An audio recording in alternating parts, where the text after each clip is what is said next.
हाय hi hello friends. आज हम लोग एक नए शुरुआत करने जा रहे हैं जो छोटे स्टोरीज और छोटे कथाएं जो हिंदी में बोलना चाह रहे हैं, जो बच्चों के लिए और बड़ों के लिए, अपने पुराने ज़िंदगी के लिए, आगे ज़िंदगी के लिए कुछ अच्छा सीखने के लिए, कुछ अच्छा किसी को सुनाने के लिए नई शुरुआत है। ये हिंदी में स्टार्ट कर रहे हैं। एक हर हफ्ता हर संडे एक नई स्टोरी। तो चलते हैं अपन कुछ एक ऐसी कथा सुनाता हूँ, आप लोग इंटरेस्टेड सुनिए और आखिरी में लाइक करके सब्सक्राइब करो प्लीज़। तो कुछ बरसों पहले एक ब्राह्मण के दो लड़के रहते हैं, एक बड़ा एक छोटा।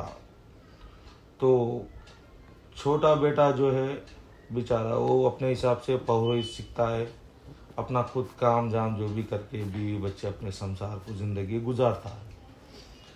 तो और बड़ा बेटा रहता है वो एकदम जो है ना ऐसा कुछ काम काज नहीं करना, लड़ाई झगड़े इसमें चलते रहा। ऐसा चंद दिन गुजरा। उसके बाद एक दिन ऐसी रास्ते में लड़ाई झगड़े वो ये कर रहा था, लकड़ी ले लेके कुछ लोगों को मार रहा था, मारम पीटी चल रही थी। तो वहाँ से गुजरा एक पड़ोसन, देख के बोला, बेटे तू क्या कर रहा है, तू तो ब्राह्मण है, क्यों ऐसे हरकत कर रहा है, तेरे भाई को देख के सीख, वो अच्छा खासे कुछ ना कुछ काम कर ले रहा है, अपना पौरोहित कर ले रहा है, राजा कने सुकून की ज़िंदगी उसके बीवी बच्चों के साथ है। तू तुम्हारा भाव का नाम खराब कर रहा है, भाई का नाम खराब कर रहा है, क्यों इस तरीके से कर रहा है हरकत। लिहाजा जो है तो सुधर बोलता है। उतने में उसको आता है गुस्सा, उठा के वही लकड़ी से एक मारता है तो वो गिर जाएगा। ये बात हल्लू हल्लू राजा तक मालूम होते हैं। राजा बोलता है कि मेरे राज्य में ब्राह्मण को मारना ये सरासर गलत है, लिहाजा उसको सूली पे चढ़ाओ। अब उसको सूली पे चढ़ाने के प्रयत्न करते हैं।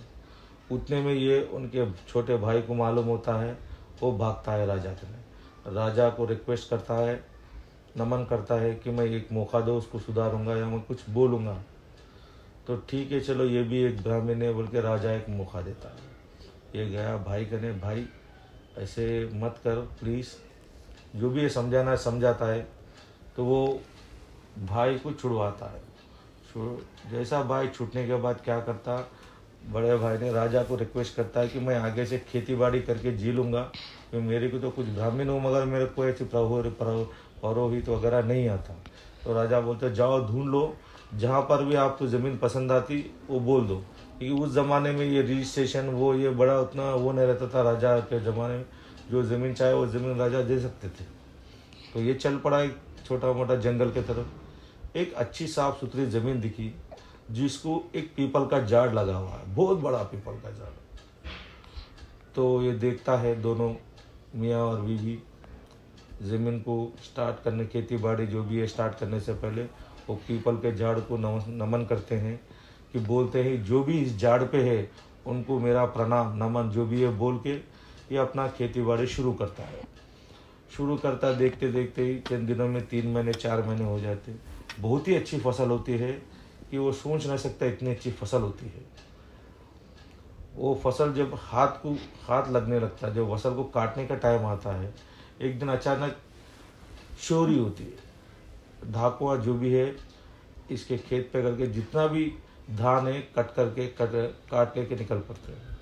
तो जो भी बचा कुचा थोड़ा बहुत धान रहता वो चुन लेके बोलता है, ये मेरी गलतियों से ऐसा हुआ, मैं किसी को भी जो ना मतलब मेरे तरफ से ना कोई सुकून में थे, ना कोई किसी को मैं इज्जत दिया, ना मेरे तरफ से किसी को ये इज्जत मिली, ना भाई को, ना घर में घर वाले को, अम्मा को, बाबा को, किसी की भी। मेरे साथ ऐसा ही होना चाहिए। जो भी है चलो ऊपर वाला बोल के जाता वो पीपल के झाड़ के ऊपर जाके वो जो भी धान है वो झाड़ करने रख के उसको नमन करके ये स्वीकार करिए, ये मेरा पहला खेत का फसल है, वो जो भी बोलते। तो जिस झाड़ को ये तो नमन करता, जिस झाड़ को ये करता, उसके ऊपर एक यक्ष राक्षस थी, जो इसको भी पता नहीं है या किसी को पता भी नहीं है। तो एक आवाज़ आती है, देख बेटे आज तक ना मेरे को कोई नमन करा है, ना मेरे को इस तरीके से कुछ कोई ला के दिया है। लिहाजा तेरे को एक अच्छी चीज़ सुनाता हूँ, तो सुन के तो अपनी ज़िंदगी को सुधार ले। तो उन्होंने कान में एक बोलता है, एक ही एक बार, अच्छा करो अच्छा होगा, बुरा करो बुरा होगा, बोल के कान में कुछ ऐसे मंत्र बोल के जो भी बोलना है, जिसको भी तुम आशीर्वाद देना है या जिसे को कुछ बोलना है, तो ये 2 ही वर्ड बोलना। अच्छा करोगे तो अच्छा होगा, बुरा करेगी तो बुरा होगा। तो ये बाजू एक कोदंड राज बोल के है, वहाँ जाइए, वो राजा को जाके अपना सुनाओ। ये चल पड़ता है बीवी को ले लेके अपने वो राजा के पास, वो राज्य में चले जाके राजा के दरबार करे ठहर के अपना जो भी सुनाया।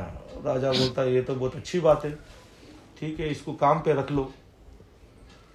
तो ऐसा इनके हरकतों को, इनके अच्छाई को देख के हल्लल्लो राजा के बहुत करीब होने लगा है।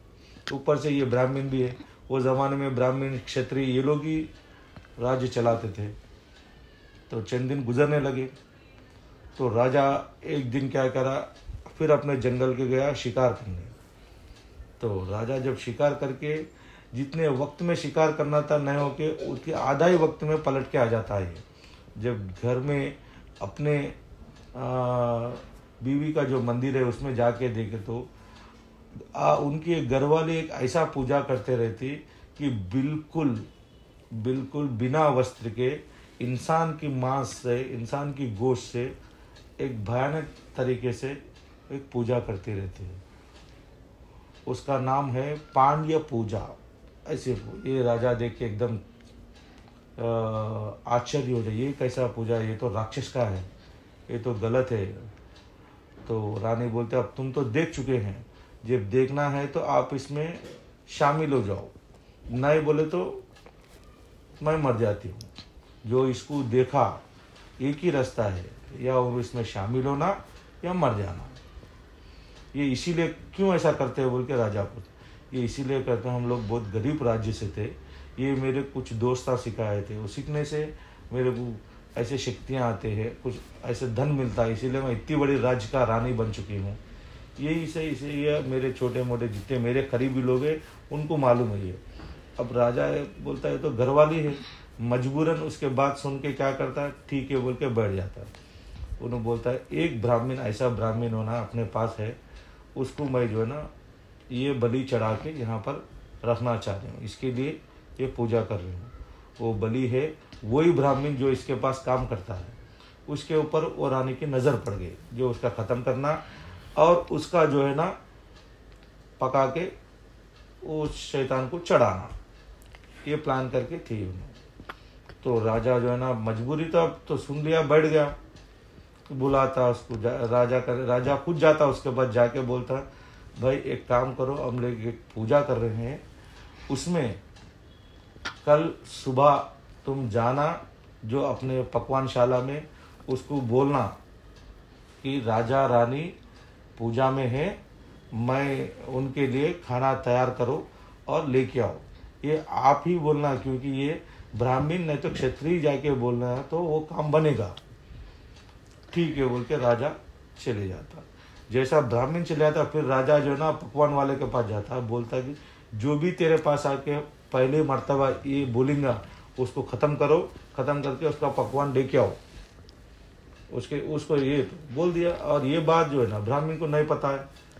चलो वो तो शाम हो जाती है, शाम के बाद राजा का बेटा आता, राजा का बेटा आते इनके पास पूछता है भाई अंकल जो भी है ब्राह्मण महोदय, ये कुंडल आप जो बनाए थे मेरे लिए वो मेरे बचपन के हैं, वो छोटे हो गए, लिहाजा मेरे को आज शाम में ही एक ऐसी दोस्तों के साथ जाना है जो ये मेरे साइज का कुंडल चाहिए जो कान में बैठता है, वो आप अभी बना के लाइए।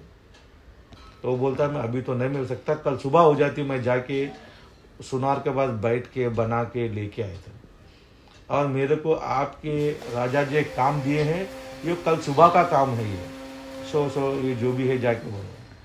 तो ठीक है काम करता हूँ, वो जो काम दिए या ब्राह्मण कर सकता है या क्षत्रिय कर सकता है, मैं तो क्षत्रिय हूँ, आप ये कुंडल बना के लीजिए, मैं जाके आपका जो भी राजा बोले है वो न्यूज़ मैं पहुंचा दूंगा। तो ये निकल पड़ा। अब उसको तो बेटे को तो मालूम नहीं, राजा का बेटा है सगा, ये जाएगा जो पकवान करता है उसको बोलता है सो एंड सो। पकवान वालों को ऑलरेडी हुक्म मिला है, जो भी पहले आके तेरे को ये खबर देते हैं उसको ख़त्म करो और पकाओ। वो वैसे ही करता है, सीधा पका के लेके आके रख देता है। उसके बाद सीधा पूजा सब खत्म होती है, राजा साहब चलने लगे राज्यसभा में। सभा शुरू होती है, उतने में ये ब्राह्मण आता है कुंडल ले लेके। राजा ऐसा चमक परेशान होकर देखता है कि ये कहाँ से आया। तो अगर ये आया तो फिर जो मरा वो कौन, राजा से पूछता। राजा साहब ये पूछते, भाई तू कैसा जिंदा है, कैसा आया तू, क्यों, क्या हुआ। कहता कि मैं तो कुंडल बनाने गया, आपके ही बेटे ने, युवराज ने बोले कि ये कुंडल बना के लो। तो हमने बोले सो एंड सो ऐसा काम था मुझे। तो वो बोले कि ये काम या क्षत्रिय बोल सकता है या ब्राह्मण, दो ही है। ठीक है मैं बोलता हूँ। तो मैं निकल गया कुंडल बनाने। अब वो रोने लगा, चिल्लाने लगा, छींकने लगा। देखो जाके बीवी को बोला ये तो अपने ही बेटे की ये है, देखो किस तरीके से तुम्हारी हरकतों को मैं ना नहीं बोलने की वजह से मैं आज पछता रहा हूँ। मैं अपना ही बेटा जो है ना आज ये हालत है। इसीलिए बुरा करे तो बुरा होता, अच्छा करे तो अच्छा होता। ये सुन के राजा बोलता तू सही है, अच्छा करे तो अच्छा ही होगा, बुरा करे तो बुरा ही होगा। ये है ये कथा का सारांश। पसंद आया तो लाइक करिए, सब्सक्राइब करिए प्लीज़।